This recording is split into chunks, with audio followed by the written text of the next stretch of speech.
All right, everyone. Hello, and welcome to the Rotary Final Four-Way Speech. My name is Shelley Monachino, and I have the privilege of serving as MC today. Of course, my speeches aren't going to be anything near what we've been hearing about today because these kids are amazing.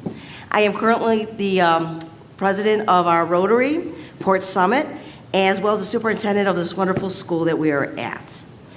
As you remember, the four-way speech is built on four powerful questions. Is it the truth? Is it fair to all concerned? Will it build goodwill and better friendships? And is it beneficial to all concerned? And today, we are going to hear from the finalists of all the rooms who took these principles and through their own voice and their own ideas and their own perspectives, created unbelievable speeches. So, without further ado, because I know the kids are getting a little bit anxious, we are going to begin with our first contestant, Ananya Balasubarabian.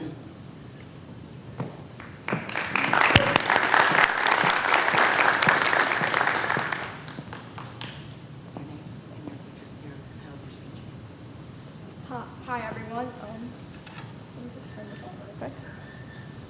Hi everyone. Okay, hope that's better. My name is Ananya Balasubramanian.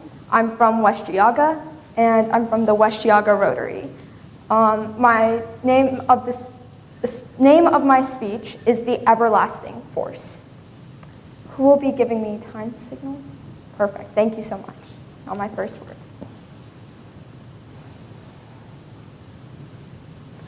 Our lives, that's right, mine and yours, have been carefully controlled by a mysterious force. A force that seems to reign supreme between the years of K through 12. Indeed, this mysterious force is none other than education. However, as I've grown older, I've noticed that my conversations tend to be a lot less about the education and more about the educators themselves. In fact, as the National Institute of Health explains, in a study conducted back in 2022, over 30% of all high school Americans face some form of academic stress-related depression.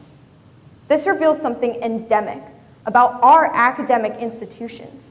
And when it comes to the people part of them, namely our educators, it's time that they, amongst everyone else, realize the true sphere of influence they have over our younger generation.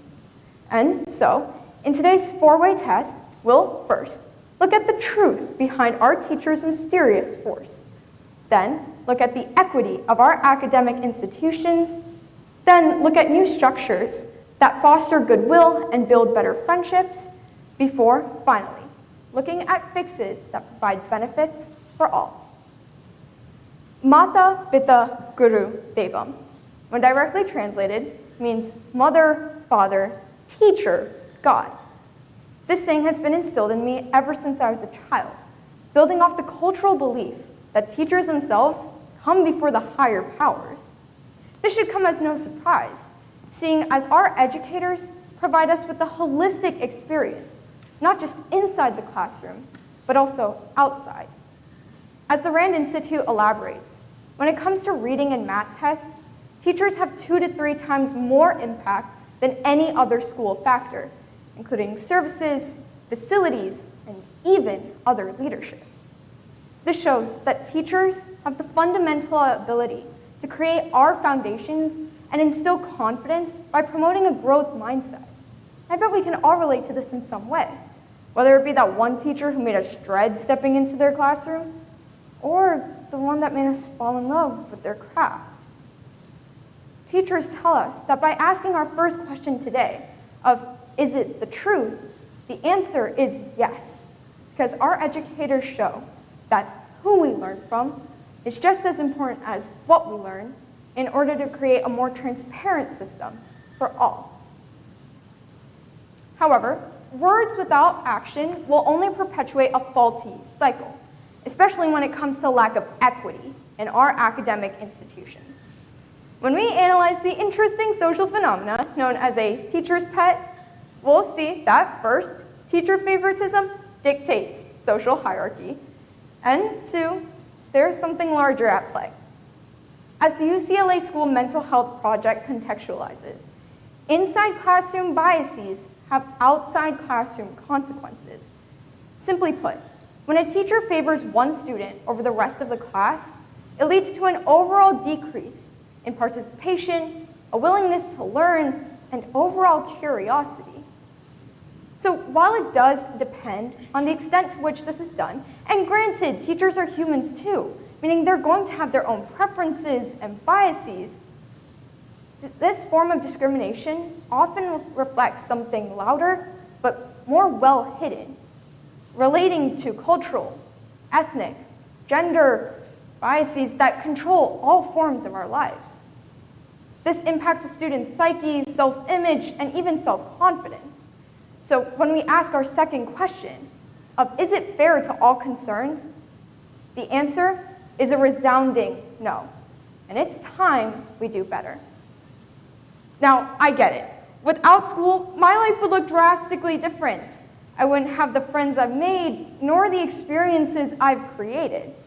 But wait, if I just said all that stuff about teachers building foundations for better or worse, what do I mean when I ask, will it build goodwill and better friendships? While no one except the teacher's pet might want to have a friendship with their instructor, actually, bettering teacher-student relationships is key in creating a more inclusive and diverse environment for all students.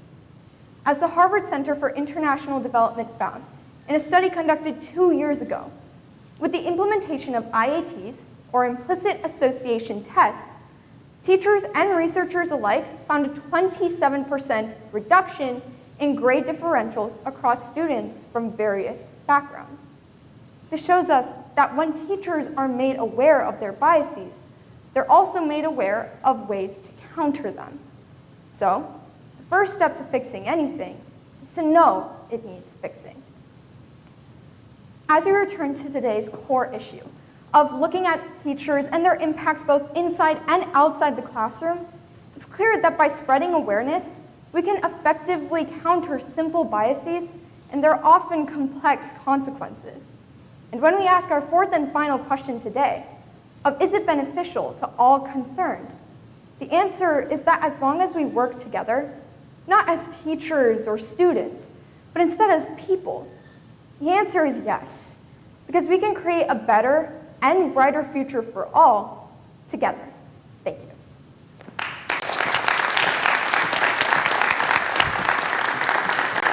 Thank you. Okay, so throughout the event, there's going to be some brief quiet times where the judges are adding up their scores. The first year that they had asked me to do this, they didn't tell me that there was going to be quiet time, and they made me just fill in with whatever came to my head, which sometimes that's not always the best thing in the world. So I've learned from my lessons on that one. So my job is to keep things moving, but to talk during the dead time. So I'm going to try to do both of that at the same time. We are going to do a little bit of both, and when we're done, we'll call up the next contestant. But until then, how many of you out here are family members of the people? All right. How many are friends? Very nice. Thank you, friends, for taking your Saturday and coming out and supporting them. That's very nice. Teachers? Well, thank you, teacher, for coming out on your Saturday and doing it well. Thank you. We appreciate that. So, judges, when you're done, if you could give me like a thumbs up or the red card or the green card or something to that effect, that would be fantastic. The reason why we do have 9 is we did have a tie in one of our rooms this year. So that we usually only have 8, but this year, because we had one room with one tie, that's why we have 9. So which makes it just that much more exciting for us to hear it. All right, I see 2 judges done. Oh, I see 3 judges done. I see 4. All right, then we are ready to go. So for our next speaker, oh, you don't have to run. You are good to go. I love standing up here in dead space, so just take your time.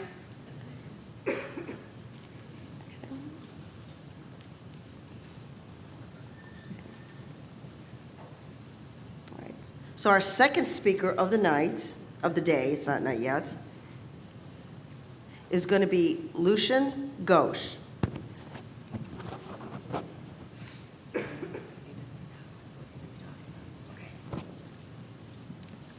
Hi. Is my mic on? I have to put it on speed.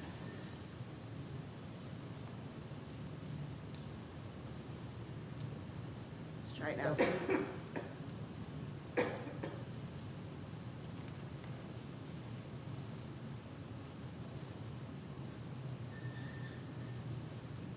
Okay, apparently I'm not the tech person. What do I need to do here? Just tell me what button to press. He said it was One in the center. Okay, I got it. Okay, oh, wait a minute. I turned it off, so hold on one second here. Oh, try it. Testing. Okay, it's great. Oh, yeah. There we go. You can hear me. There we go. All right. All right. My name is Lucian Ghosh, and my topic is how positive disability awareness and education can make an impact. Good afternoon, esteemed Rotarians and guests. 4.3% of children in America deal with a physical, mental, or emotional disability in their daily lives, amounting to multiple millions of children throughout our nation. These disabilities can be both visible and invisible, and can have varying amounts of severity and effect on daily life. But one thing remains constant amongst them all. They tend to naturally isolate disabled children from their non-disabled peers. As a disabled child, you know that you are different. You know that you are atypical, and that you go against the norm, that there are things that you cannot do that everyone else around you can.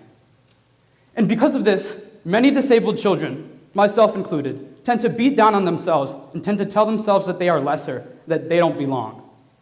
But it wasn't just me telling myself this.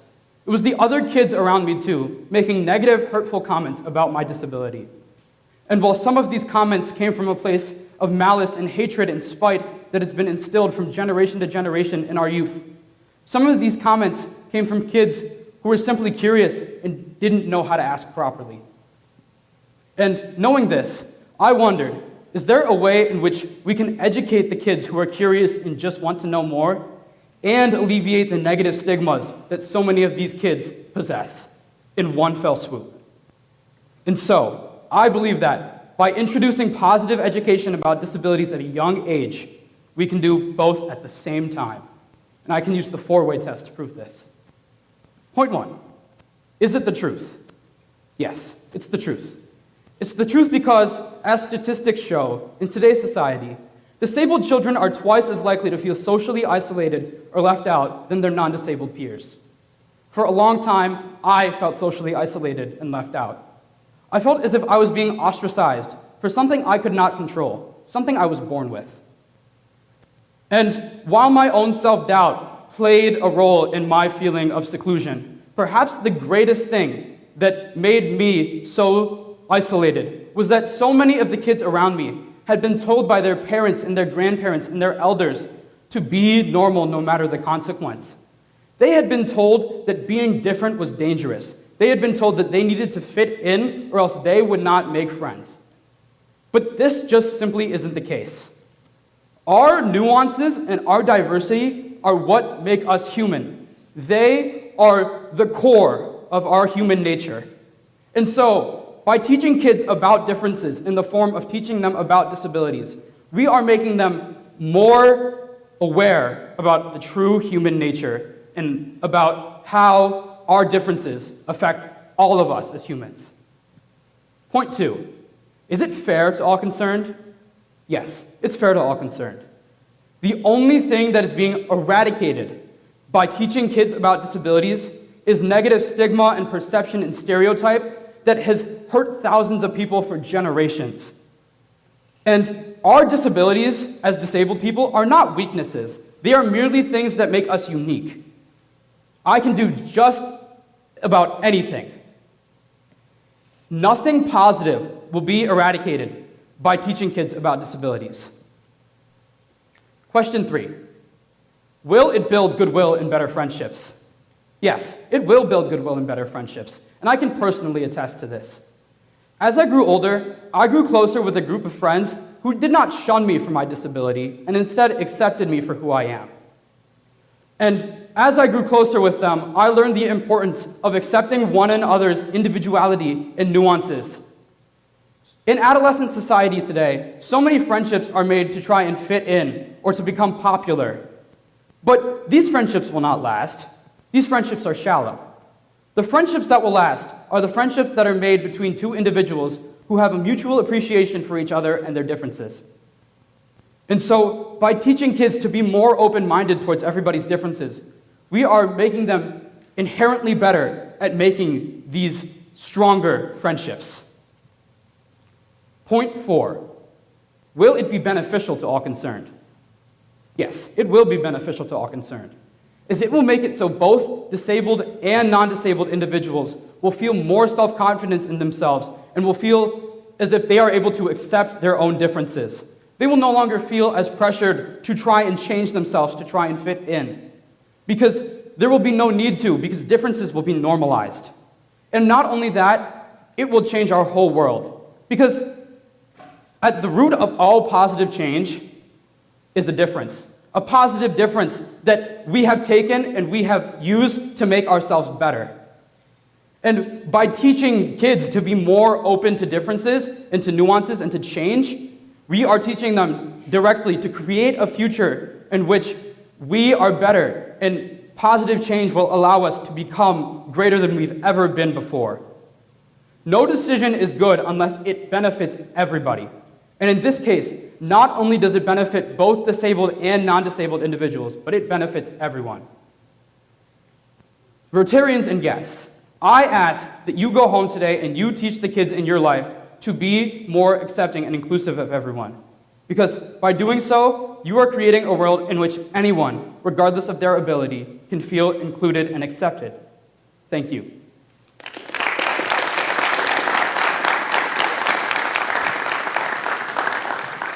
Thank you. You know, that was awesome. Thank you. Public speaking is listed probably as one of the most top fears that there is. I mean, some people would rather, I don't know, watch paint dry or grass grow than to get up on stage like these young gentlemen are doing, and young ladies who are doing up here. And you know what? That deserves some respect. As someone who works in education and my fellow teacher that's out here, I can tell you that getting students to voluntarily give a speech is like pulling teeth. That is like one of the hardest things, and one of the things that we have to grade the kids on is public speaking.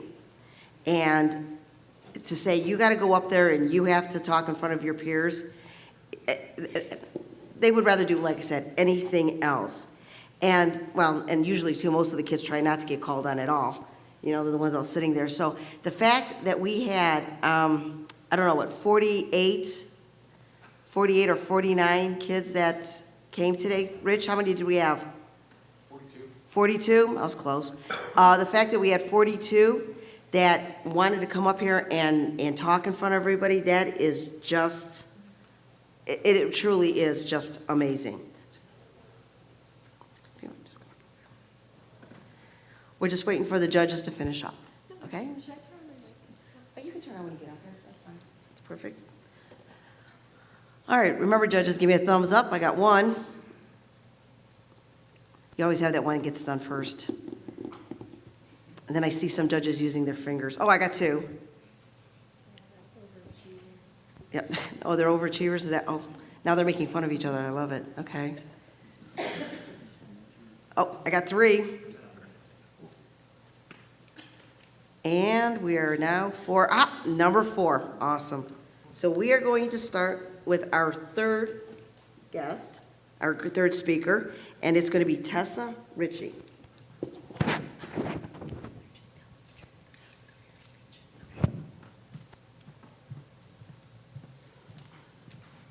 My speech is entitled Beauty Without Bias. How many of you have ever looked in the mirror and wanted to change something about yourself? We all have, right? Nowadays, though, it's practically all that we think about as advertisements for beauty products and weight loss are everywhere we go. But why? The answer, beauty standards. Today, I will be using the Rotary International's 4-way test to examine the effect of beauty standards on our society and ourselves. Beauty standards have been around forever. In the 1920s, they were evoked by the movement of women known as the flappers, who embraced their slim frames and flamboyant clothing. And in the 50s, inspired by the suburban housewife, a woman with a curvier frame and more modest clothing. But today's standards are more toxic than ever before. Nowadays, social media influencers sport filtered faces and Photoshop bodies that create harmful ideas of what a real human body looks like. Only adding to this problem is plastic surgery, in which it allows for people to change how they look permanently in only a few seconds. Not to mention, as more and more children are on social media, they too are being subjected to this harmful mindset. And this leads us to our first question. Is it the truth? Today's standards have women hoping for a large butt, no stomach, large breasts, and what is known as an Instagram face, aka high cheekbones and fox eyes. And celebrities like the Kardashians hold so much power over social media and modeling, yet their looks are entirely artificial. This causes many people to hate the way they look and sometimes go so far as to harm themselves to achieve what our world calls perfect. So to answer the first question, is it the truth? The answer is no. Beauty standards rely solely on being artificial and have nothing to do with the way that our bodies actually work. Our bodies are meant to be instruments of creation and life, not meant for a beauty pageant that we'd rather destroy ourselves from the inside out just to win. Furthermore, the Dove Self-Esteem Project predicted that 90% of online content would be AI generated in 2025. This proves that many of those perfect bodies that we see online aren't even real people. The truth isn't even true or trustworthy anymore. Secondly, is it fair to all concerned? No. Beauty standards have never been and never will be fair to all concerned, especially for women. It is estimated that women will spend $250,000 on beauty products alone during their lifetime. Our bodies are based on genetics, and if the genes our bodies gave us doesn't fit the beauty standard, we can receive hatred and judgment even in the workplace, where the Crown Act needed to be implemented to stop Black women from being sent home from work due to their natural hair. Is it fair to base someone's worth off of the bonds between their DNA, something so small that we can't even see it with our own two eyes, yet determines how we look entirely? If beauty standards were truly fair, they would be to embrace and love all bodies. But the truth is, we are still trained to see one thing as more beautiful than another. One of the first things that we notice about someone when we walk into a room is how they look. And it's scientifically proven that we make assumptions and decisions about someone within 100 milliseconds of meeting them. We all do it. But this halo effect can cause us to assume someone's entire personality before we've even said the simple words, "Hello, how are you?" And this will lead us to the third question of the four-way test. Will it build goodwill and better friendships? No, of course not. How could judging someone based off of looks alone build goodwill or better friendships? In truth, it will actively prevent the goodwill that the Rotary Club stands for. Beauty standards can often leave people feeling resentful of someone if that person fits the standard and they don't. But we all deserve to be known for who we truly are. However, while beauty standards exist, this is entirely impossible. They create subconscious divisions between us that half of us don't even recognize are there. It should be obvious that beauty standards are harmful to everyone, even to those who fit them. Standards of any kind are harmful because they determine how we interact with one another before we've even met each other. However, this poses the final question of the four-way test. Is it beneficial to all concerned? No. Who does it benefit, I ask you? Maybe those who fit the standard, but the second the standard changes in 2 days due to the newest TikTok trend, they too will be left to feel disgusted by their completely normal and healthy bodies. If beauty standards were truly beneficial to anyone, everyone would feel comfortable in themselves. And this doesn't just go for teenagers either. The Mental Health Foundation found that 1 in 8 adults experience suicidal thoughts due to body image. How is this beneficial? Is it beneficial to hate our bodies so much that we want to die? No. Our world would be so much better off without beauty standards. But because they are here, our world is riddled with judgment and hatred for our bodies. After going through every question on the four-way test, I have determined that beauty standards fail every single test. However, we do not have to. We can choose to acknowledge the truth of social media filters and bring fairness by not judging each other for how we look. And this will allow us to build goodwill and better friendships, especially with those who felt discriminated against due to beauty standards. And this will be beneficial to our society and ourselves. So I challenge you, after today, to not look at the faces you see online or in the mirror the way the world would, but the way the four-way test challenges us to, because that is how we can make a difference. Thank you.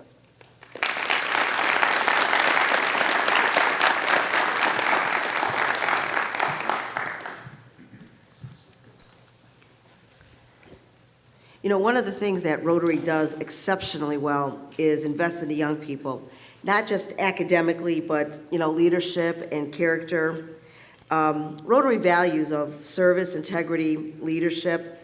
I mean, you could see all those things happening right now, you know, with these young speakers that are giving us what they believe. And so often we don't get a chance to really hear what our young adults are believing, or what they are, or the way that they're seeing the world. And you know, this just isn't about public speaking, even though the contest is really about public speaking. It's about learning how to think, learning how to speak, learning how to lead, learning how to take what you believe and presenting it in such a way that you're not being offensive, but you might be able to change some people's minds. Rotary invests in young people, you know, through a lot of different activities. We do a lot of bringing students from other countries in. We have something called RILA Camp here, where the kids go for a whole week learning about leadership and learning about becoming our future. So I'm one of the things that got me started in Rotary, you know, with education and Rotary, was almost like hand in hand. Like, to be an educator and for Rotary with our young people just seemed like the way to work. And I see 2 of our judges are done. Oh, 3. And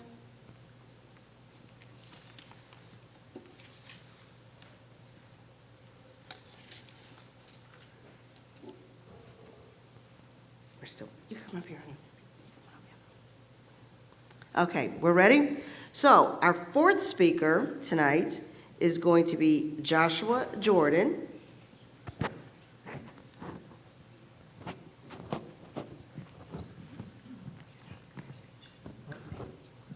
I'm Joshua Jordan, and my speech is titled 4 Years of Debate. So if everybody is ready. I'm going to be honest. I wasn't actually planning on writing this speech. You see, this isn't my first time competing in the Rotary speech competition. It's actually my 4th. As a freshman, I talked about standardized testing. When I was a sophomore, I spoke on the rise of political polarization in America. So glad we don't need to deal with that anymore, am I right? I wish. As a junior, I talked about the necessity of foreign humanitarian aid programs, which brought me to my senior year. And I was out of ideas. While I loved participating, not only was I unsure of what to talk about, frankly, the idea of giving an entire speech kind of stressed me out. So I decided, as much as I like the sound of my own voice, I was going to sit this year out. It wasn't until 2 days before the actual competition at my school that I realized there was one more story I had left to tell, one far less global in scope and more personal to me. For some context, I participate in my school's speech and debate program, and for the past 4 years, I've done debate competitively. It has impacted me in innumerable ways. So today, as a love letter to the extracurricular that has shaped my high school experience, I'm going to be putting high school debate to the Rotary 4-way test. Starting with the first question, is it the truth? Something every new debater has to contend with is the fact that you don't actually get to choose what side you're on. In fact, in a normal tournament, you have to do 2 rounds arguing for one thing, and the other 2 rounds arguing the exact opposite. See, this confused me at first. I was of the mind that you could either be right or wrong about an issue. So if I had to debate both sides, clearly half the time I'd need to be lying, right? This faulty understanding of debate led me to making some arguments that, frankly, I knew were not true. But that didn't work out for me too well. You see, judges have this thing where they have a hard time believing what's coming out of your mouth if you don't even believe yourself. But as I got more experience, I began to realize that with every topic I had to debate, there were at least some arguments that I did agree with, even if I disagreed with the position overall. Now, understanding this, I ensure that every argument I make in a round, regardless of the side I'm on, I fully believe to be true. And that's where debate shines, in cutting away at one's emotions and preconceived notions and allowing them to find that bit of truth that lies at the heart of almost every position. Because when we can do that, it contributes to a greater understanding of the truth as it pertains to some of the most important issues of our day. But now let's pivot from debate as a discipline to debate as a competitive endeavor, with the second question of the four-way test: is it fair to all concerned? About a month ago, I competed in the Ohio Speech and Debate Association state tournament. I had one goal: to get top 8 in the state and win a trophy. And after 2 days and 7 rounds, I got to top 16 in the bracket. I just needed to win one more round to achieve my goal. So I walked into that round, started up, and proceeded to have literally everything go wrong. I gave my worst performance of the entire year and failed miserably. I was bitter at first. I felt I had put in so much work that I deserved to succeed.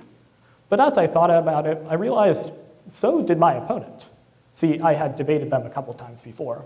Sometimes they won, sometimes I won, but we were largely on equal footing. That made me feel as though my loss at states was something of a luck of the draw, a lottery of sorts.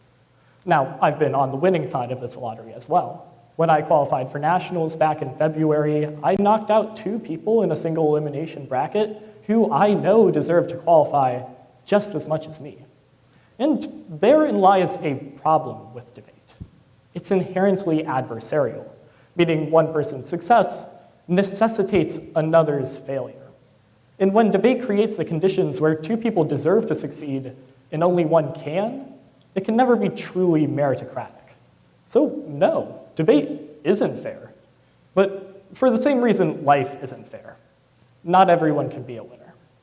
Now, given everything I just told you about debate being inherently adversarial and all, you may think you know the answer to the next question. Will it build goodwill and better friendships? But you might be surprised to hear that debate actually passes this test with flying colors. I've made so many friends from across Ohio through debate. And the willingness of debaters to help each other out, whether it's by teaching you a new concept or offering you a charger when your computer dies. It's a kind of goodwill you might not expect to see from a group of people who are meant to be competitors. But the reason you see it is because even though we are competitors, we also all share and are united by a deep love for debate and the benefits it provides.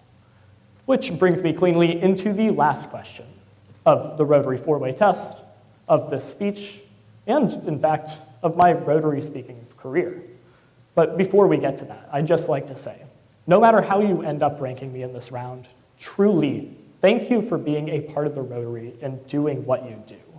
This competition has given me a really unique opportunity to share my voice over the past 4 years, and I'm genuinely so grateful for it. So once again, thank you. And now, without further ado, the last question. Is it beneficial to all concerned? Yes.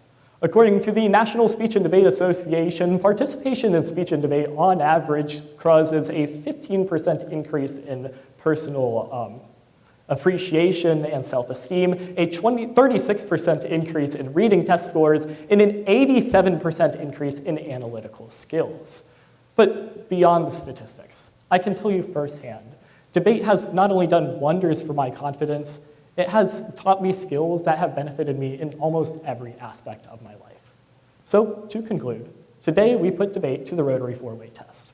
And with a score of 3 out of 4, I'll give it a pass. To my coach, Jimmy Miller, thank you for your contributions to this program that has helped me find my voice. And to all of you, thank you for listening.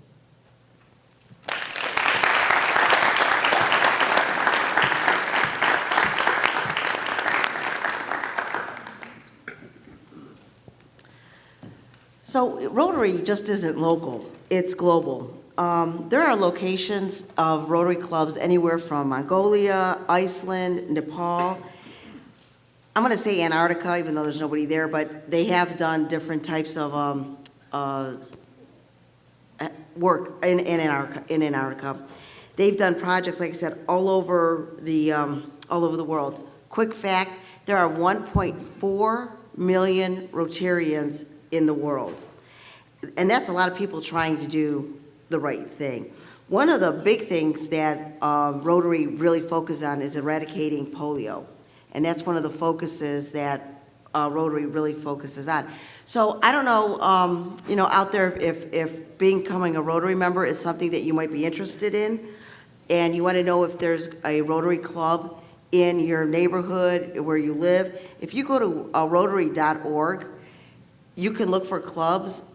Just go to a meeting. They are more than welcome. It's some meet in the mornings. Our club, we meet for lunch. We meet every week on Thursdays. It's a time for us to talk about what we can do to help better our area. It gives us a chance to socialize.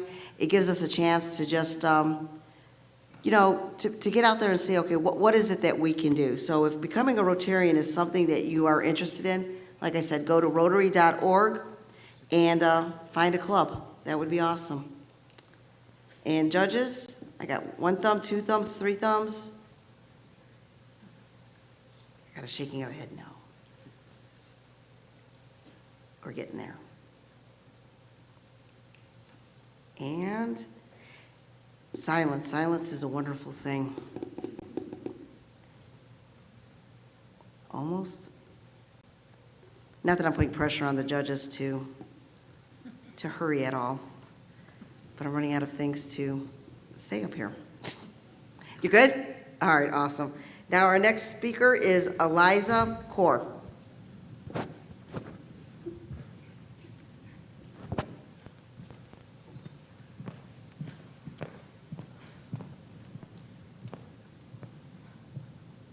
Hi, I am here to talk about women obedience and stereotyping.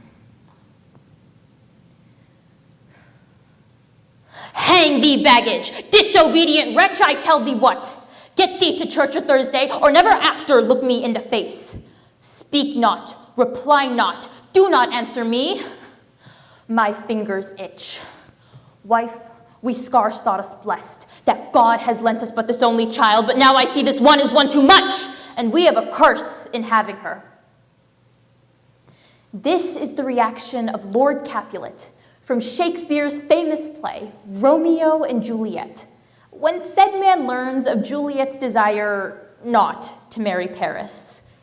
Later, Lord Capulet would go on to describe his 13-year-old daughter as proportioned with honorable parts, yet still a wretched, whining fool who, if did not obey him and marry Paris, he would disown and abandon on the streets to die of suicide or starvation. Across the centuries, women have been treated like objects, praised for their compliance, criticized for their independence, and often punished for daring to exist beyond the narrow stereotypes that society sets for them. They are treated like dolls, and the promise of real autonomy remains out of reach decade after decade. History and literature give us the story, but in order to see the pattern in action today, we can test it with our 4-way test. Question 1, is it the truth that women, over the course of history, have been forced to fit into the tightly binding corsets of society like Juliet was? In short, yes. Going back to Song China in the 1200s, foot binding deformed girls' feet, but was seen as a mark of delicate and elite beauty. Small feet signaled that a husband was wealthy enough to afford a wife who did not need to work, only needing to be an accessory of the man. Fast forward to the 1500s Europe under Henry VIII. Most know him for his 6 wives, 4 of whom he discarded for failing to bear him a son, considered a woman's primary duty during the era. He treated them like broken toys, raised and discarded at his will, a reminder that power dictated a woman's fate. In the 1900s, women were further pushed into the role of housewife. And even now, in the 21st century, we are defined by our thin frames, timid eyes, and overly emotional states, something Harvard Business School has dubbed hyper-femininity. With the truth laid bare in front of us, our second question, is it fair to all concerned, tightens the corsets around the Juliets of history and of modern day. Is it fair to the young girls, like me and my friends, who see edited images of skinny supermodels on social media and stop eating simply to fit in and look like our role models? And is it fair to our role models who, according to CNN Business, are sexually harassed, starved, and have had their money stolen, yet have been ignored by society? Yes, it is fair to all women concerned, and it's fair to the men who love and care about the women in their lives. Think about your own mothers, wives, daughters, sisters, and female peers. We now have the opportunity to loosen the corset binding by truthfully answering our third question. Will it build goodwill and better friendships? Will it build goodwill and better friendships to continue enforcing these gender norms and stereotypes? Heck no. What will be abolishing these suffocating expectancies. According to Psychology Today, Denmark is frequently ranked as one of the happiest places on earth. And this has been attributed to the high representation of women in leadership. Under Mette Frederiksen, the government has worked on supporting victims of sexual assault and even creating more job positions for women, going as far as creating a 35% female cabinet, according to womensagenda.com. So, to people like Harvey Weinstein, who pin women down as nothing more than passive nurturers of children or underdogs of men, the answer to this last question is for you. Will it be beneficial to all concerned, to all men and to all women concerned, to change our ways? Emphatic yes, because from what we have learned, women know how to model empathy without hatred, disagreement without dehumanization, prioritizing people over profit. We know that now is the moment when you and I and they choose whether we hand the next generation of young girls hope or hopelessness for a better future. A future where they're not expected to marry the rich man, they are the rich woman. Juliet defied her father. She defied society as it tried to tighten her corset and keep her compliant. Through her actions, she screamed, "It is not the fate of young women to fit in, it is their destiny to stand out." But Juliet lived in a time when this courage ended in tragedy. We do not today. We have the chance to listen when women speak, to stand beside them as they lead, and to build a world together as allies where daughters are treated not as burdens, but as brilliance. So, when we ask our four-way test, whether truth, fairness, goodwill, and benefit exist in our treatment of women, the answer becomes clear. We must be brave enough to break these cycles, so the next Juliet doesn't have to grow up asking for permission or dying for her independence. She gets to live for it. Thank you.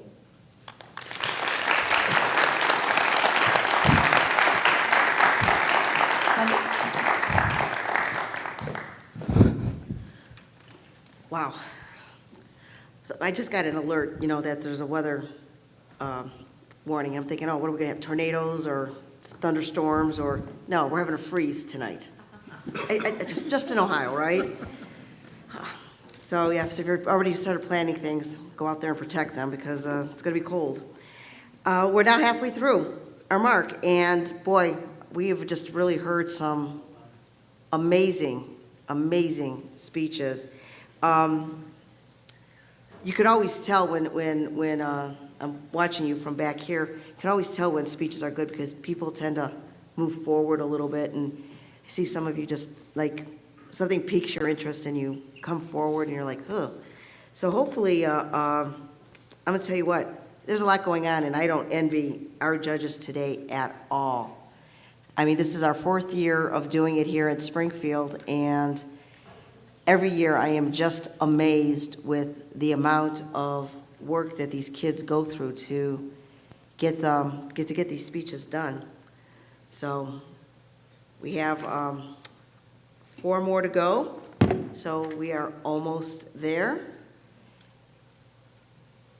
And we're looking, oh, first time, good job.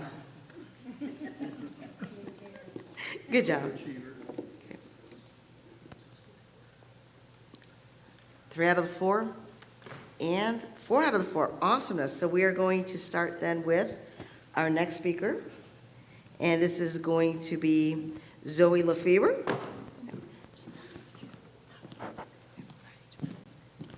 Hi, I'm Zoe, and my speech today is titled The Monster of AI.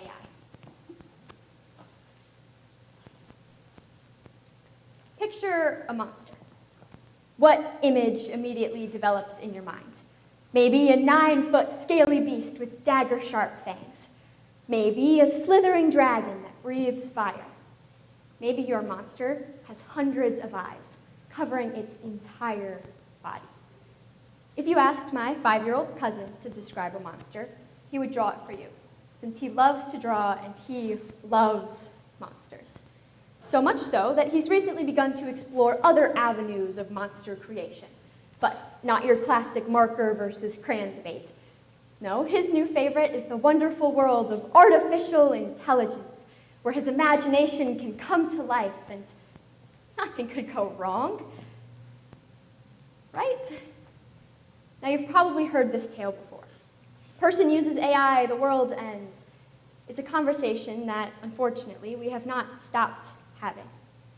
Most people have grown to ignore it, to accept AI as a part of their lives and turn a blind eye to the devastating implications that still exist today. But wait, those problems still exist today. Artificial intelligence is among the worst of monsters, destroying the society we know. That is why it is vitally important to speak out about the dangers of artificial intelligence. And what better way to do that than to run the issue through the 4-way ethical test? Is it the truth? Is it fair to all concerned? Does it build goodwill and better friendships? And is it beneficial to all concerned? So, without further ado, number 1, is it the truth? To be frank, no. Artificial intelligence is fundamentally built on a lie. In recent years, we have seen the rise of generative content created by artificial intelligence, from false documents to deepfakes.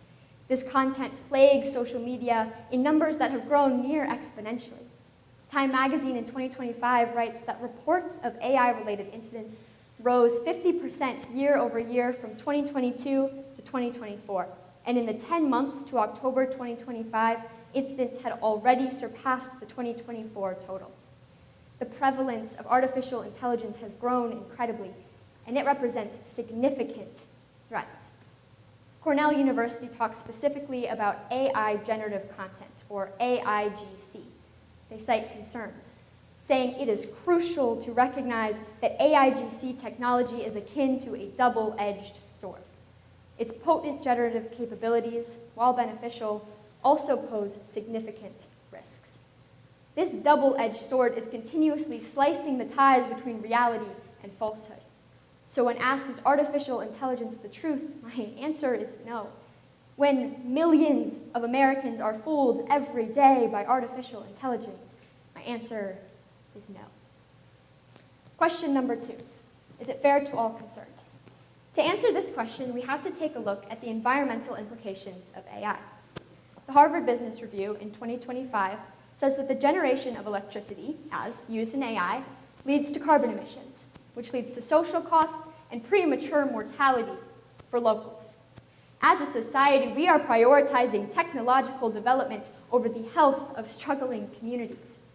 Artificial intelligence cannot be fair if it disproportionately ruins the lives of the underprivileged, instead of those here, who have the privilege of using this technology in the first place.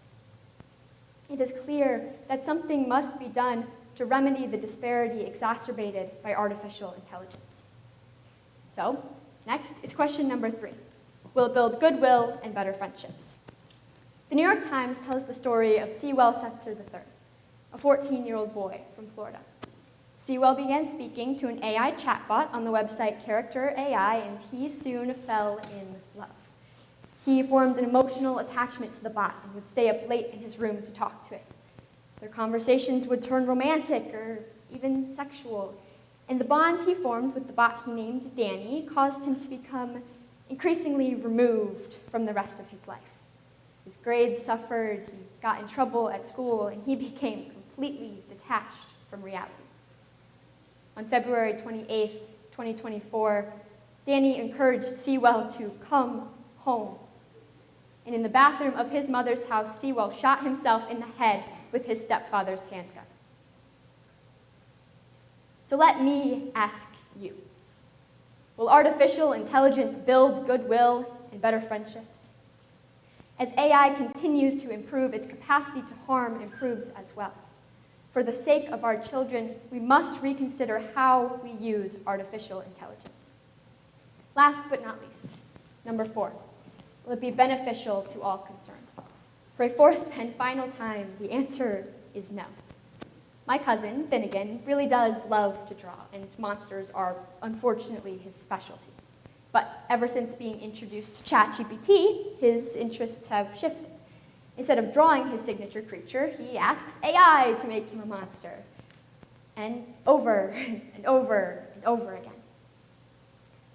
And I may age myself here, but back in my day, we drew pictures ourselves. And according to Psychology Today, excessive use of artificial intelligence could set up the rest of Finnegan's life for failure. Their article, titled, "Is AI Ruining Your Kids?" The answer is yes, by the way, explains that recent studies suggest a correlation between frequent use of artificial intelligence and weaker mental reasoning and a reduced engagement in metacognitive activities. So not only is artificial intelligence not beneficial, but it is blatantly harming children by breaking down the building blocks of life. Is it the truth? Is it fair to all concerned? Will it build goodwill and better friendships? And will it be beneficial to all concerned? No, no, no, and no. Artificial intelligence separates us from everything that makes us human. Creativity is replaced with coding, empathy erased by electricity, and critical thinking is crushed by an over-reliance on technology. So take out your paper and your pencil, draw out your soldiers, and sketch out your swords and your shields to be used to vanquish this monster, once and for all. Thank you.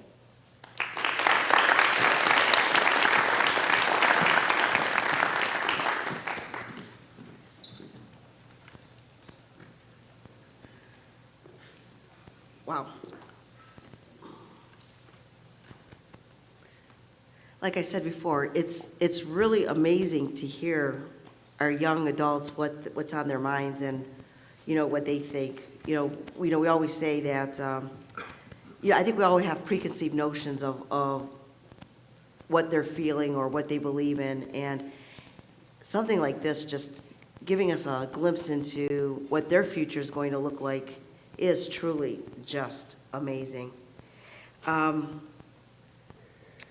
Well, I'm telling you, the judges, every time somebody comes up here, it just seems like it's getting harder and harder to judge what we're seeing. It is truly and I've said it once and I've said it a million times, it's truly, this on the web. Well, okay, that was my artificial intelligence. You found it on the web. So, sorry about that. That was, and it would be curious too, just talking about like the computers, like, how much we use it for everything, and something like this where we're not using the artificial intelligence to say that, hey, we're still using what we have, which is just, I wish we would do more of it. I really wish we would do more of it. How many of you out there, I know I asked some questions, how many of you were the person that they practiced the speech on? And how many times have you heard it like over, and as you're sitting up here, hearing it, is it a little nerve-wracking saying, oh my gosh, good, they nailed that, or oh, they had trouble on that one, or I mean, I could just imagine walking in this morning, and I think I saw maybe 7 or 8 kids, a couple outside, couple looking into the glass, but they're just going over and over and over again on their speeches. And I'm just thinking, oh, the nerves just have to be crazy. If you want to come on down, come on down. Absolutely. Okay. All right. Sorry, I'm working my way up. No, you are just fine. You are doing amazing. The judges are, we still have one judge who's still adding. Nope, we're done. The architect who designed the school designed my school too, and so I feel like I'm like in my school, and Oh, well, there. it's been a little weird. Well, you know what? Good. It's comfort. All right. So our next speaker is Abby Collins.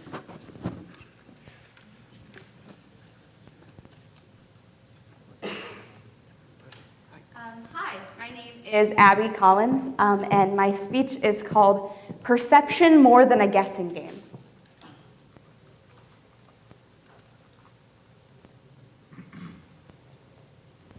Okay, and are all of my judges ready? Great.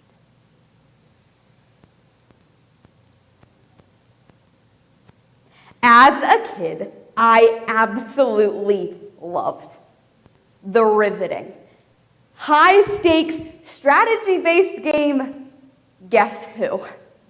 For those who are unfamiliar, Guess Who is a pretty simple game in which 2 players each select a character, and the other player must ask a series of yes or no questions in order to guess who their opponent chose. Now, my sister and I must have played this game about 1,000 times as kids, and it got me thinking. We kind of treat the people that we interact with every day a little bit like Guess Who characters, making immediate judgments of them based purely on our perception of them. Perception dictates the way we handle every situation we encounter. And this made me wonder, does our perception affect the way that we view others? And could this potentially lead to a lack of unity within our society? So today, to answer these questions, we'll put it to the Rotary 4-way test. Number 1, is it the truth? The answer to this is yes. It is true that our perception greatly impacts the way that we view others and the world around us. According to the Very Well Mind, your brain is constantly creating perceptions because it is constantly receiving stimulus. This stimulus comes from the 5 senses, and this information is taken into the eyes where a mental image is created. Using this mental image, the brain then decides how to respond to the person in front of you. Now, I bring up all of this psychology talk simply to reiterate the idea that our brains are constantly forming immediate opinions about others using our perception. Number 2, is it fair to all who are involved? The answer to this question is no. Our perceptions of others are often harsh, and they are not fair to others or ourselves. This is because our perceptions of others can be incredibly inaccurate. One of my favorite historical examples of this is the presidential election of Franklin Pierce. Pierce was our 14th president, and he was not elected for the typical reasons.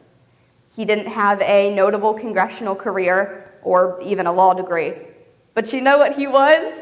He was pretty cute. In fact, most Americans knew him as Handsome Frank, and a significant portion of his campaign focused on his strong, youthful features. The American people believed that his looks were an accurate representation of how he would lead the country. So were they right? Not even a little bit. Handsome Frank actually encouraged the continuation of slavery and pushed American politics into the Civil War. Now, this might just seem like a fun historical fact, but it is a wonderful example of just how impactful and negative our perceptions can be. Can you imagine all of the American lives that would have been spared if Pierce had been elected for a more legitimate reason than his looks? Number 3, will it build goodwill and better friendships? Once again, the answer to this question is a resounding no. Our false perceptions of others do not help us to build goodwill or to better friendships. In fact, they do the opposite. When we find ourselves harshly judging others, it creates a rift within our communities, and it makes it extremely difficult for us to build relationships with them. This is because when we start to judge people using our perceptions, we create an us versus them mentality, where we believe that every individual that we interact with can be perceived as either like us or simply not worth talking to. If we're unable to effectively communicate with individuals in our communities simply because they're different than us, this does the opposite of helping to build goodwill and better friendships. It makes it entirely impossible to do so. Which moves me into my next point. Our communities are absolutely incredible. And this is because we're all different. That is the very definition of a community. It's a group of individuals who come together despite their differences in order to do something amazing. If you need an example of that, just look around at this room, full of people coming from different backgrounds, histories, families, walks of life, and even generations, who can put their differences aside to come together and to benefit our community, the community that loves and cares about us. Finally, my 4th point. Will it benefit all who are involved? The answer to this is yet again, no. Harshly judging those around us doesn't benefit them or us. However, if we can learn how to positively and helpfully communicate with those in our communities, this will benefit all of us. I would like to offer a couple of suggestions on how you can effectively communicate to people in your community. The first and most important thing to do is to try and find a way to relate. Even if it seems that you have nothing in common with a person, remember that they are a human being with a life just as incredibly complex as your own. Therefore, they have value and deserve the same respect that you do. Next, it's important to ask questions to truly learn who a person is. Maybe I learned something from all of those childhood games of Guess Who after all. If you really want to learn who a person is, you need to ask questions. And it's only by asking these questions and learning to connect and communicate with each other that our communities can truly begin to grow and thrive. Thank you.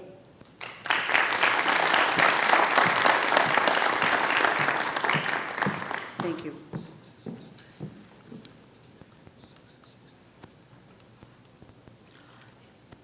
Okay, we're down to our last 2, and this is where we practice some patience. And I've realized 2 things. One, that these are incredible, incredible speakers, and second, I am so glad that I am not up there giving a speech. I wouldn't even know a topic. I mean, again, I use the word amazing. I am just dumbfounded with these kids. How many of you have already heard something today that, I know we have 2 more to go, but somebody that you've already heard that has got you thinking about something differently than what you thought before you walked in? Anybody? Well, thank you. And you know what? And that's the purpose. That's the purpose of having these speeches, of coming up, of trying to persuade, to get you thinking about something different. I know I have. In the room that I was judging in, there was a couple I'm thinking, I'm going to bring back for my administrative team to say, hey, maybe we need to start thinking about this. So when you've got kids sitting there trying to change the minds of adults, that in itself is totally success. All right. Okay. All right. Oh, wait a minute. I got 3 out of 4. 3 out of 4. 3 out of 4. Still 3 out of 4. Do you guys are using your phones or using your fingers? We're doing it all mentally. All right, I was just wondering. I mean, I don't see any phones out. I'm pretty impressed there with the adding. You also don't see their shoes on. You know what? We don't see their shoes off, so yes, we're not using our toes either.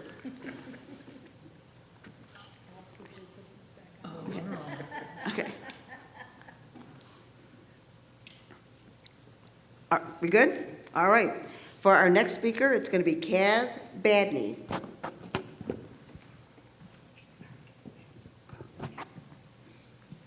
Test, test, test, test. Good? Great. Hi, today I'll be speaking about standardized ranking systems in our education system.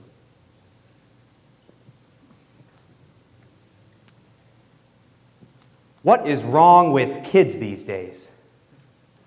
If you're over the age of 30, raise your hand if you've ever asked this. To the people with their hands up, the ones sitting next to you with their hands down might lie about other things as well. However, to their credit, this question reveals more about the competitive world young people grow up in than it does about the young people themselves. I've experienced that world firsthand. In high school, success is defined by numbers. GPA, AP, SAT. These benchmarks have consumed my high school experience. And it wasn't long until I noticed my love for learning dwindle as I stressed over the rankings I thought determined my intelligence. I, along with 80% of teenagers, report a great sense of stress over school performance, according to the National Institute of Health, with 53% feeling the need in school to be remarkably successful. Successful? The term successful has become charged by arbitrary benchmarks in schools across the nation, stripping away the individuality of its meaning and creating a ranking system that is impacting young people from all walks of life. But let's substantiate this idea using the four-way Rotary test. Starting with, is it the truth? Ranking systems push students to try to be the best instead of try to do their best. Each year, students at my high school compete in the Ohio Math League for a top spot on the leaderboard. After one competition, a discouraged friend told me, if I don't make the leaderboard, then people won't think I'm smart. And therefore, I will not be smart. This student will be our class's next valedictorian.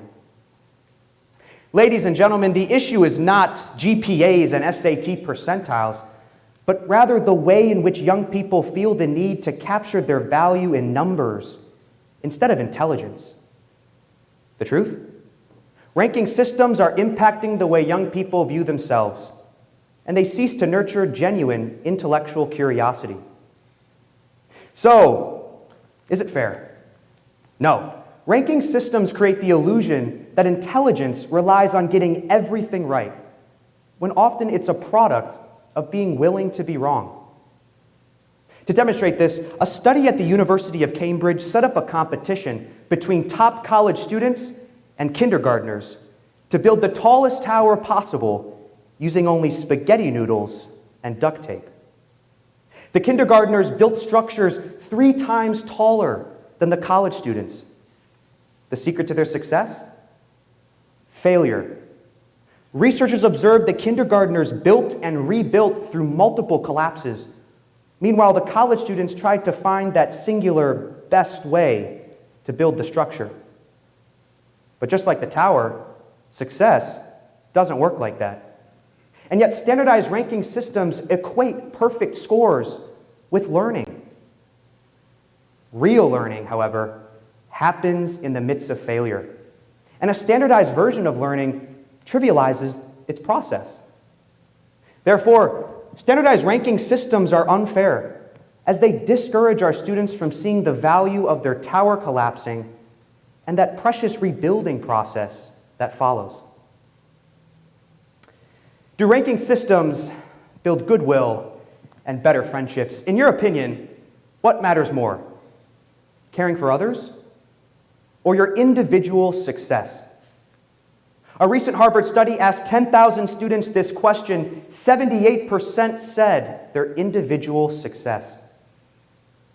As appalled as I was hearing that, I realized I was once this statistic, always feeling the need to outperform my peers because even my friends were, in the end, my college competition.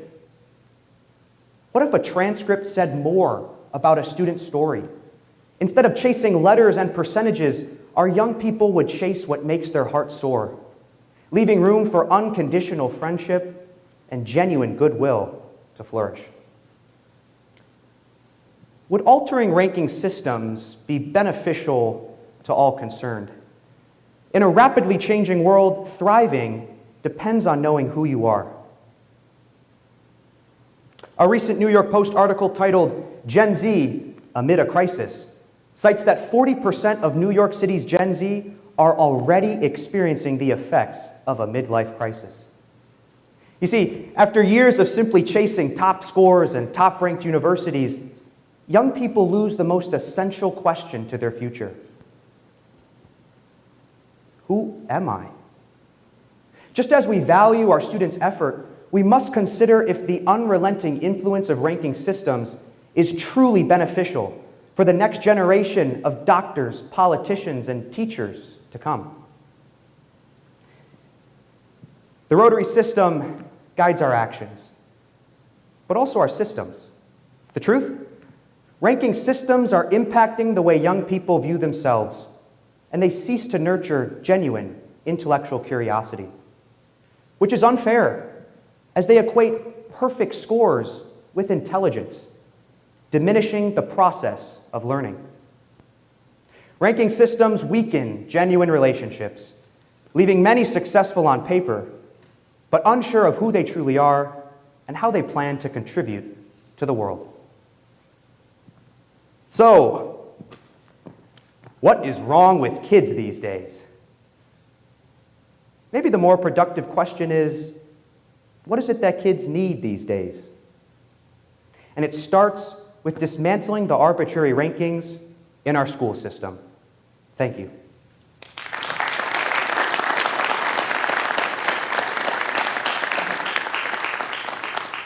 Hi, my name is Kaz Badney.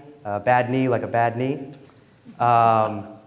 Let's see, I go to Western Reserve Academy. I'm in the Hudson Rotary District. I plan to pursue international business, and I have 2 weeks to make the decision on where I want to go. So, wish me luck. Thank you for this opportunity. Good luck. Thank you. Awesome. Thank you.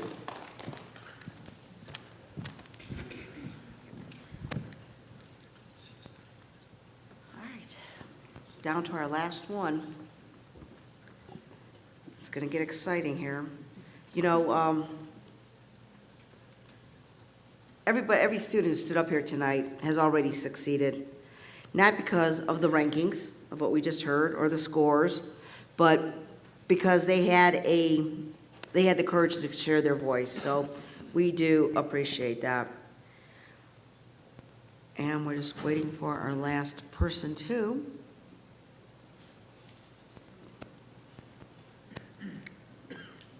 Judges are getting close. And if you think judging is something you would like to do, please get in touch with our next governor, Rich Cole, and we will more than happy have you judge next year. We're always looking for judges, timekeepers, anybody who wants to be a part of this process. Sharvie, if you want to come down. And I think it's raining outside. I guess it's better than snowing, but we're having a freeze. Was anybody caught in that hailstorm that was on 2 days ago? I'll tell you what, I'm telling you, it destroyed my brother's car. Knocked out its windshield, put all the dents in it. I guess the Subaru's having a hail sale because a lot of their cars got damaged. So if you need a Subaru, it's in Bedford, I guess they're having might not have a windshield, but Might be able to get it cheap. All right. All right, our next contestant is Sharvi Despande. Thank you. My topic is Big Pharma.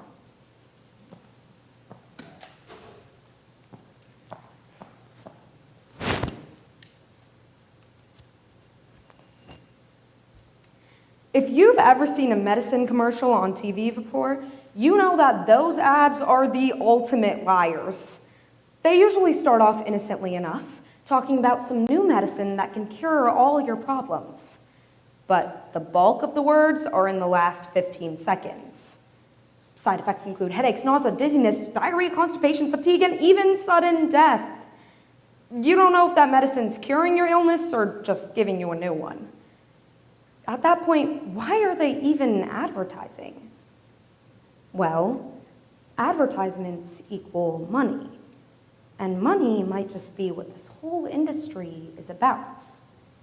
The pharmaceutical industry, or Big Pharma, has been notably criticized in the media for the last decade for prioritizing profits over patients, aggressively marketing drugs, and even inflating the prices for life-saving medicines.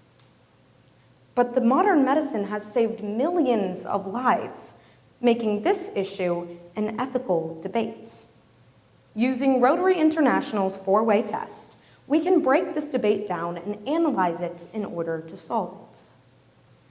The first question of Rotary International's four-way test asks, is this the truth? And the truth here is complicated. According to the World Health Organization, global immunization efforts alone have saved 154 million lives in just the last 50 years. That's 6 lives per minute. But what's also true is that many people can't afford these life-saving medicines. Around 1 in 5 American adults didn't fill out their prescription meds this last year because of cost-related reasons. And prices for the most commonly prescribed medicines have gone up 70% since 2011. So while medicines do have the power to save lives, the way they're cost and sold often affect their ability to do so. The second question of this test asks, is this fair to all concerned? Now, I don't think anyone in this room has seen the price of something go up and thought, yeah, that's fair. But what's especially unfair is the case of insulin. In the United States, insulin has just 3 main manufacturers who control most of the market. Because of this limited competition, the price of insulin can rise dramatically, sometimes by up to $300 per vial. Perhaps what's most unfair is that a growing share of the population with type 1 diabetes is actually from low-income households, which means the population that depends on insulin the most is increasingly the one that can't afford it. The third question of this test asks, will it build goodwill and better friendships? It is without a doubt that medicine and healthcare are some of the best parts of our society. Doctors, nurses, and medical researchers dedicate their lives to spreading goodwill and reducing suffering. And the relationships built between healthcare providers and their patients are created on strong trust. But when prices on drugs are too expensive, doctors might spend more of their energy navigating insurance than finding the effective but expensive care for their patients. This means that while clients might get affordable care, they don't get the care that allows them to thrive, reducing their trust in the system. Medicine does have the power to build goodwill and friendships, but when financial pressure from Big Pharma interferes, even the most well-meaning professionals can't always provide the care that their patients need. And finally, is this issue beneficial to all concerned? Right now, the only people benefiting from inflated drug prices are pharmaceutical companies and their shareholders, while millions of Americans can't afford the care they need and doctors are forced to make compromises over costs. But addressing this issue doesn't just help those who are struggling. It creates a stronger healthcare system for everyone. By reducing drug prices, doctors can focus on spreading care that is best for their patients rather than alternative treatments. and patients can protect their mental health by reduced financial stress when treating their problems. Additionally, when treatments are made to prioritize people over profit, resources can be allocated to research that prioritizes critical care rather than profitable care. Medicine can, in fact, be beneficial for all of us, but only if we make it more equitable. At the end of the day, the question isn't whether medicine itself is good or bad, but whether the system behind it lives up to the promise that medicine promises. So the next time you hear that long list of stress factors at the end of those medicine advertisements, remember the bigger concern might not just be the risks, but rather the system itself. If we want a healthcare system that truly uplifts us, again, we have to prioritize people over profit. Only then can we create a system that doesn't just save lives, but restores trust, well-being, and fairness across society. Thank you.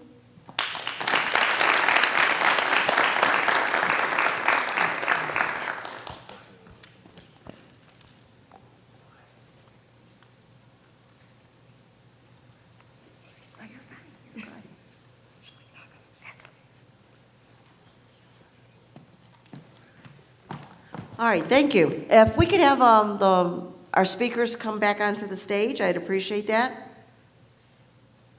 Somebody could tell them. Oh, thank you, Tyler.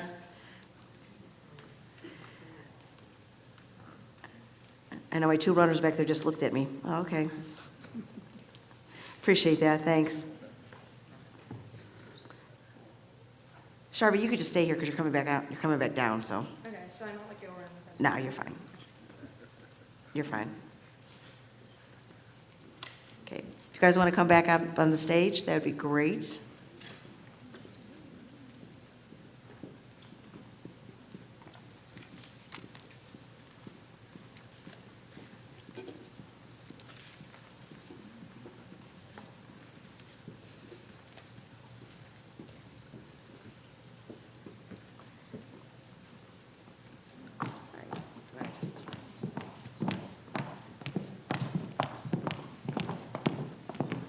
All right, why don't we give them a big round of applause as they did an amazing, amazing job.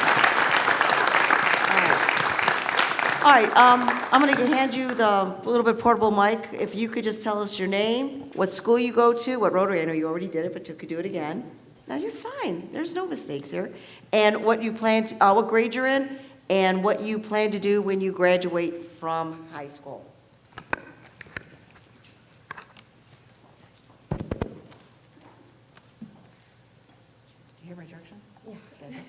Okay, hi, I'm Sharvie Deshpande.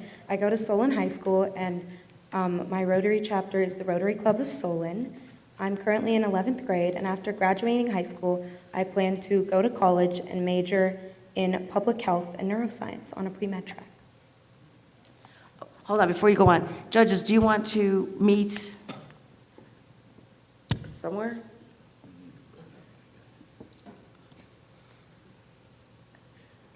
Oh, now they got their phones out. Now it's getting serious. You want?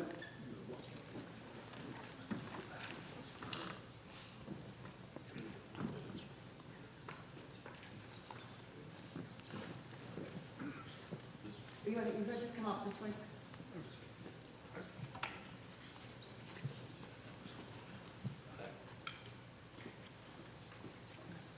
Okay, go ahead. Okay. Hi, my name is Abby Collins. I attend Norton High School, but I am competing today through the Barberton Rotary.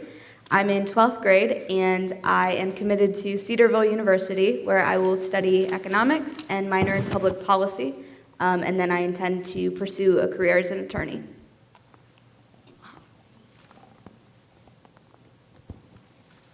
Hi, my name is Eliza Kaur. I am currently in 9th grade, and when I finish up high school, I want to go to college and major in either biology or biochemistry on a pre-med track for immunology.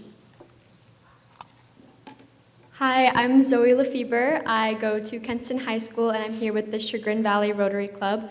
I'm a junior, and after high school, I want to study biology and psychology. Hi, my name is Ananya Balasubramanian.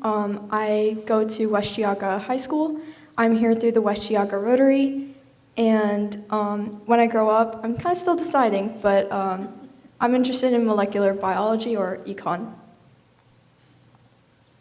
Hi, I'm Tessa Ritchie. I go to Lakewood High School and I am in 11th grade, and I'm here through the Lakewood and Rocky River chapter of Rotary. And after high school, I want to study in a double major as musical theater and an English teaching degree. Hi, I'm Joshua Jordan. I go to Stowe Monroe Falls High School. I'm a senior, and I'm here through the Stowe Rotary. After high school, I'd like to go to probably Miami University and double major in computer science and biology and go into a computational biology career. Hi, my name is Lucian Ghosh. I go to Westlake High School. I represent the Westlake Bay Village Rotary, and after high school, I'd like to go to college and major in environmental science. Here goes twice. My name's Kaz. I go to Western Reserve Academy, part of the Hudson Rotary Club, and I want to do international business. All right, awesome. Thank you, guys. All right, that is a lot of studying going on. That is great. If you guys, Rich, okay, I know you told me and I wasn't listening, and I apologize for that because that's what I do. Did you want them to stay up here or do you want them to sit down? Have a seat in the front row, and then they'll call up honorable mentions, and then 3, 2, 1. 3, 2, 1, you got it. All right, I think the trophies are with you somewhere. I do not have any trophies here. I have a glass of water. No, there's a door. There's a secret door, and in the secret door, there is 3 trophies. Is that what's? Doors bring me joy, thank you. This door brought me joy. Yes, it did. I knew what was going on, so thank you. Did you say doors and tacos? I did. All right. I found the trophies.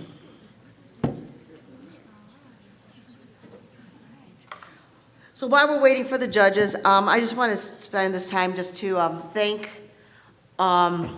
everyone, including our final judges, District Governor Bob Auburn, District Governor-elect Terry Speck, past District Governor Dale Smith, and head judge and timekeeper Ron Whitmer, and the finals timekeeper, past District Governor John Rays. I'd like to also thank Springfield Local Schools for hosting. We were supposed to only host it for 3 years. This is our 4th, and I do believe we're going to do it for the next 2 years too. We thoroughly enjoy hosting and having everyone here. It gives us a chance for me to hear it without going anywhere. Also then, I'd like to thank our committee, Dustin Boswell, who's sitting back there, who's also our district manager for Springfield Schools, Jenny Cole and Rich Cole. Rich is going to be our governor for the 27-28 school year. 27-28 year. Is that right? And Jenny is going to be like his assistant governor because wherever he's at, she does all the work, so thank you. Just kidding, Rich. And Ron Whitmer, who was one of our judges who's out there. So what we're going to do is when the judges come back in, we're going to announce our 5 honorable mentions. So when I call your name, you'll come up here, all right? And then we'll call 3, 2, 1. And then I do believe the award money is going to be given not here today, but next week at the Connection. At the connection? Yeah, so the 3, 2, 1 winners from today will be present, hopefully, God willing, at our annual Rotary Convention for our district, and that's going to be up in Cleveland. And we're invited to the luncheon, and families are invited, and it's a youth luncheon that celebrates foreign exchange students and the Ryland group and the 4-way test competitors and such. And that's going to be a week from today, so hopefully you guys have a clear calendar for that. Is it going to be on Saturday? It's Saturday Saturday at noon time, yeah. Okay, awesome, perfect. And then the more information will come to to them, right? Yep, absolutely. And I need a W-9 today from the top. I'm sorry, you need what? I need a W-9 signed today from the top. All right, so the top three, W-9, whatever, that's because you're gonna start getting taxed, because you're starting to get older. So, welcome to grown-uphood for that. And again, as I said before, regardless of who our winners are, they're all winners, and for coming out here and doing that, so. All right, hopefully our judges hopefully they can come back in. I don't know if I locked them out. They might be locked out. Hopefully they'll not. Or not, so. All right, I got nothing else. I'm sorry. I'm just, anybody else want to do their speech again? No? No, not at all? How many times did you guys have to give it? 2 times? Twice today and then one other time? Yes. So just out of curiosity, how long did it take you guys to practice that? A long? How do you get it memorized? Repetition. So you just do it over and over and over again? Yep. You do it like when you're driving the car? Yeah. While you're in the bathroom? While you're in the shower? You don't shower? No, you do it in the shower. Oh, you do it in the shower, yeah, okay. I got it in the shower.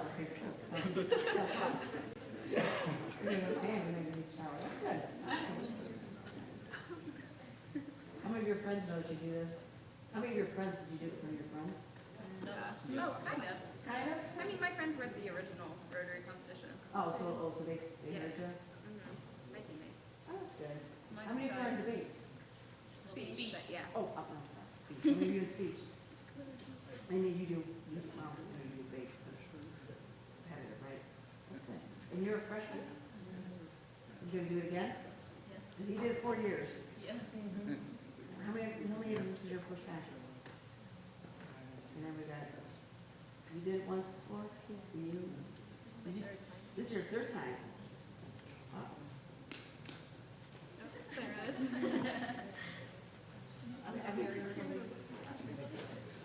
You want to come in?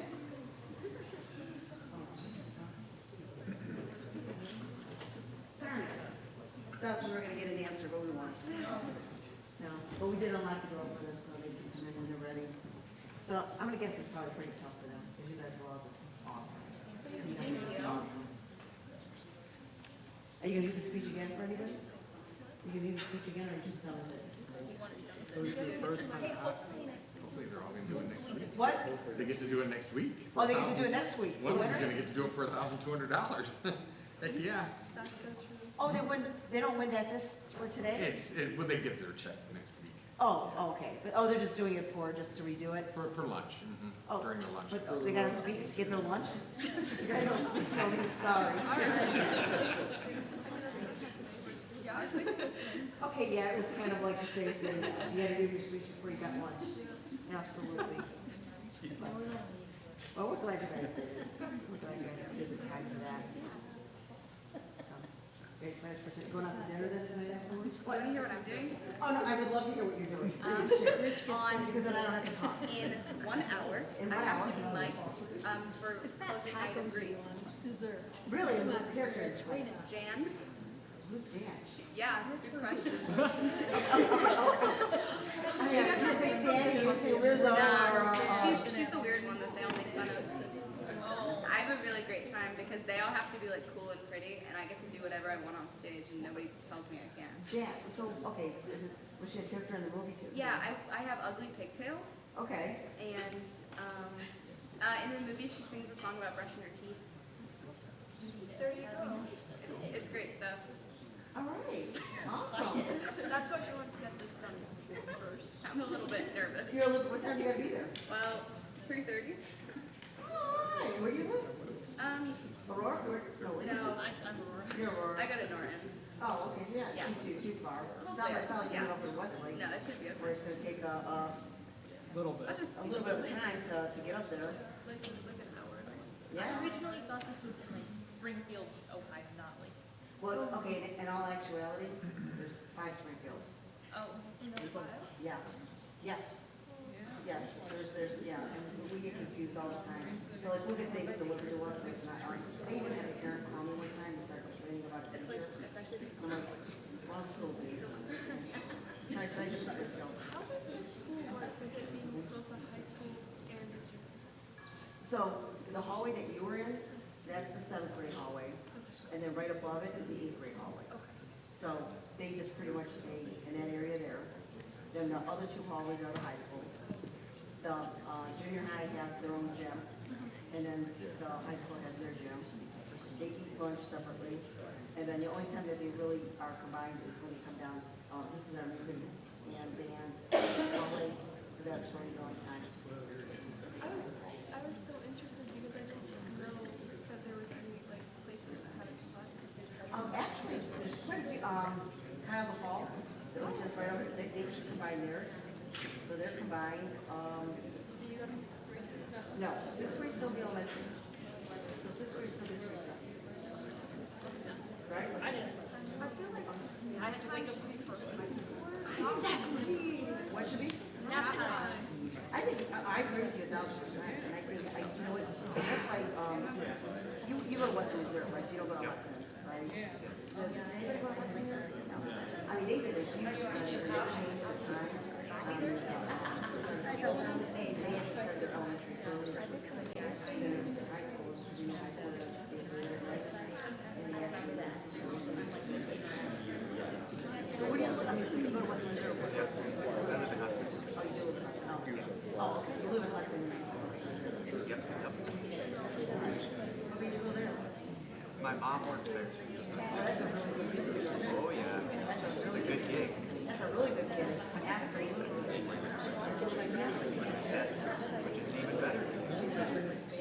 Yep. That's what? Oh, okay, yeah. Yes.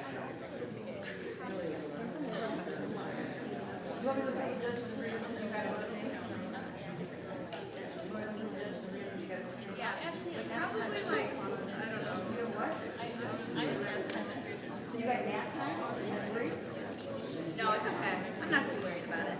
I'll get there when I get there. Not too long. I have to do my makeup. Yeah. Yep. I like that one. I like all of this, but. You guys have like office.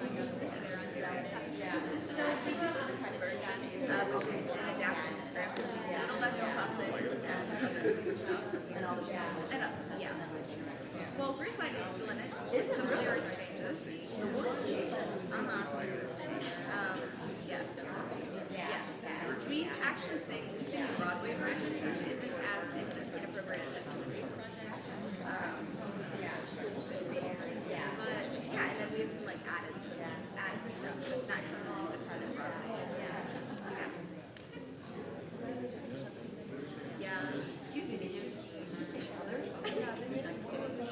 Which is like, you can't do so as it's right. It's just so a lot of feathers. It's so, yeah. I can't even imagine more. But I'm still trying to use our girls is pretty good.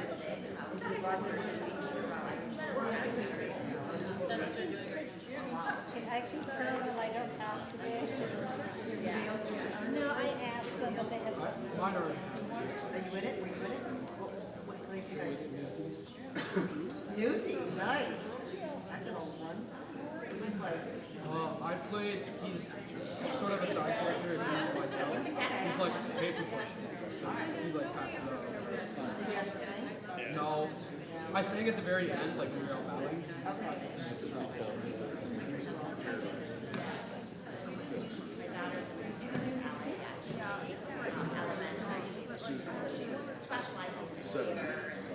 Oh, let me tell you, being on stage singing, or speaking to the whole school, because they were using Our director and our speech coach is a good person.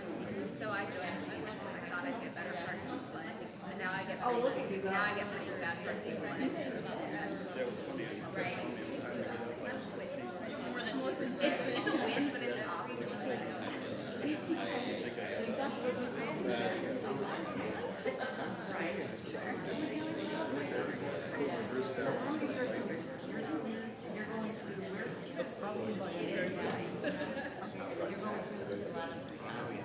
don't know yet?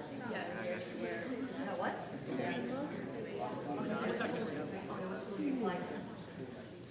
A lot, like, Okay, all right, let me rephrase. What is your favorite one? Georgetown.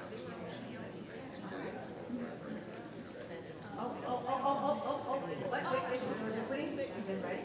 No. One of my close family friends. All right.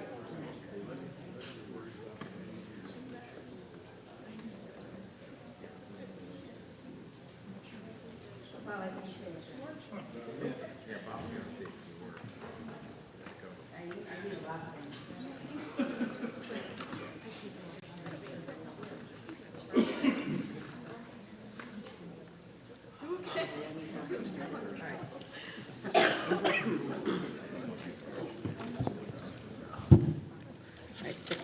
Let me put out my papers.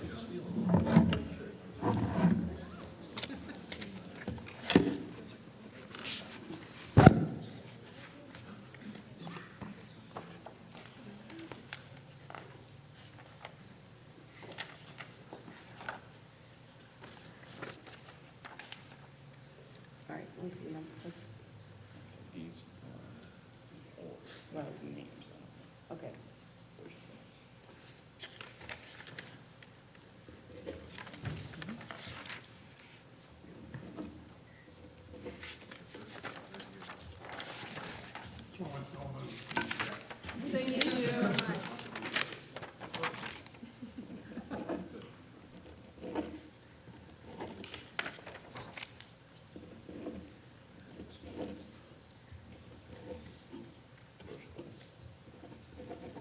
Okay.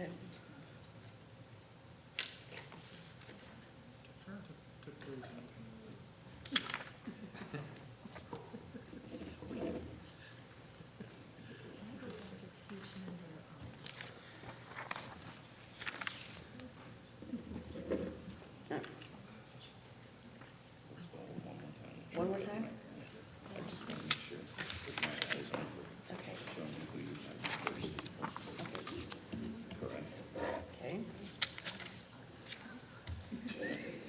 Okay.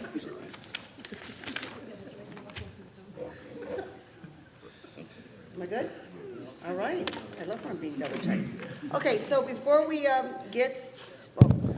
get to the winners, Bob, would you like to say a few words? Sure. All right. Yay, Bob. Yay, Bob, yes.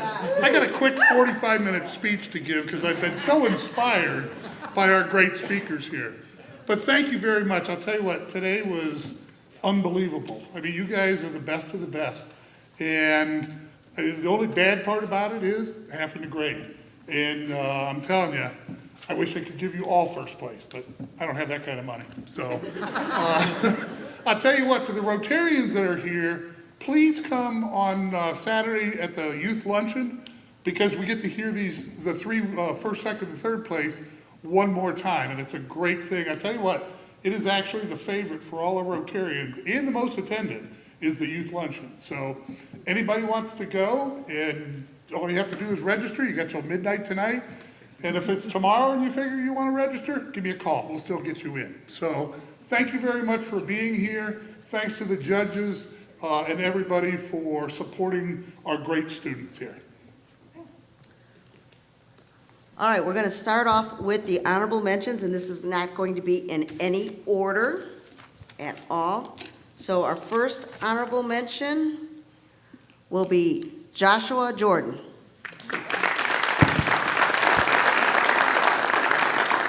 And just come on up and stand closest to our four-way speech. Next honorable mention, Zoe Lefebvre.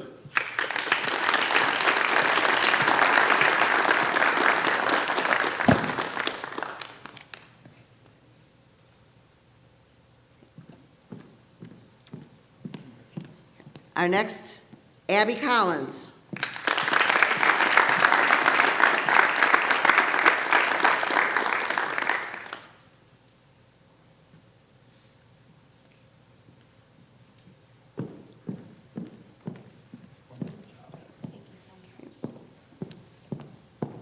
Sharvi Despandi.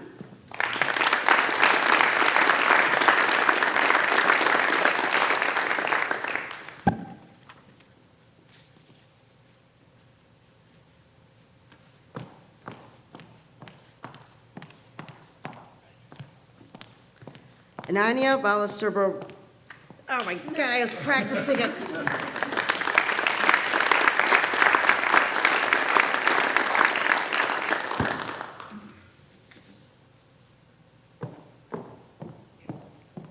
And our final honorable mention, Lucian Gone.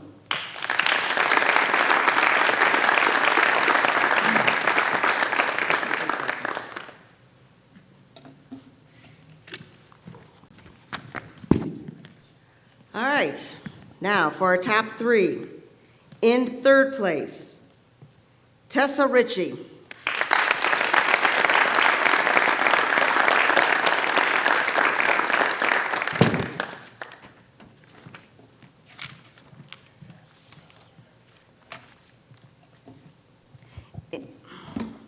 There you go. In second place, Eliza Core.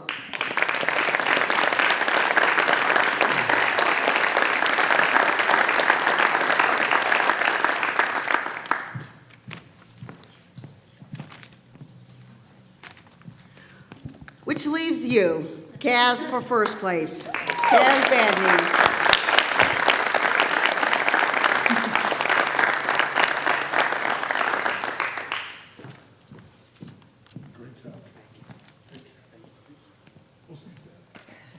All right, let's give them all one big round of applause. This will be a time, if you'd like to come up closer to take pictures, please come up closer to take pictures. If you want to take it by any of our signs here, that'd be great too. Don't forget about next week, and everybody have a great weekend. Drive safe going home. Thank you.